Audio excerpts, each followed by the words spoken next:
توفیق تک جب یہ خبر پہنچی تو اس کو پہلے تو حیرت ہوئی اس بات پہ، پھر اس نے اس خبر کی صداقت پہ یقین کرنے کے بعد مجھ سے رابطہ کیا، اور پھر اس کے بعد مجھے اس نے شامل کر لیا اپنے ساتھ کہ ہاں تم میری الیکشن کیمپین میں شامل ہو سکتے ہو۔ 16 اکتوبر کا جو الیکشن ہے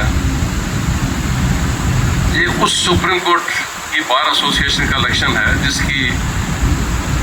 صورت ہم نے بگاڑ کے رکھ دی ہے، اس کا حلیہ ہم نے بالکل تبدیل کر کے رکھ دیا۔ ہمیں سپریم کورٹ کی موجودگی کا احساس کانسٹیٹیوشن ایونیو کے پہ لگے ہوئے سائڈ بورڈ پہ جو اس بورڈ پہ الفاظ لکھے ہیں اس سے تو احساس ہوتا ہے کہ جہاں کچھ سپریم کورٹ ہے۔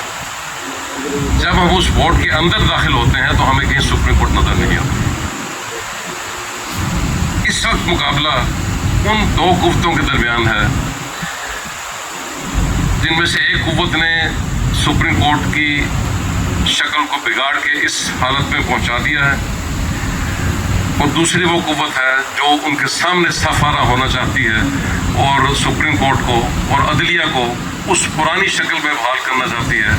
جس پہ عوام کا اعتماد بھی ہو، جس کو آزاد عدلیہ کہتے ہوئے ہمیں شرم محسوس نہ ہو،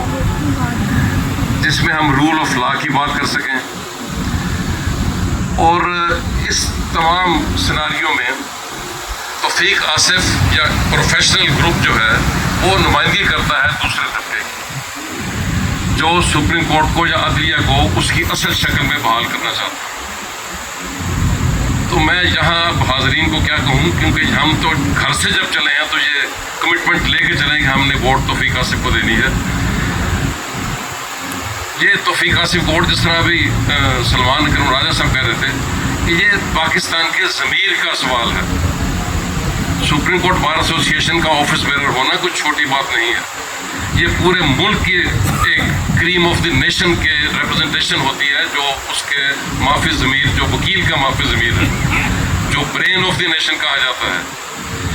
اس کا جو معافی ضمیر ہے اس کو ریپرزینٹ کرتے ہیں۔ اور ہم دیکھ رہے ہیں کہ اس وقت جو ریپرزنٹیشن کی کوالٹی ہے، جس حد تک سفر کیا اس کوالٹی نے، دعا ہے ہماری کہ توفیق آصف کی شکل میں وہ کوالٹی امپروو ہو سکے اور ہم 16 تاریخ کو اس میں اپنا حصہ اٹھا سکیں۔ Thank you very much.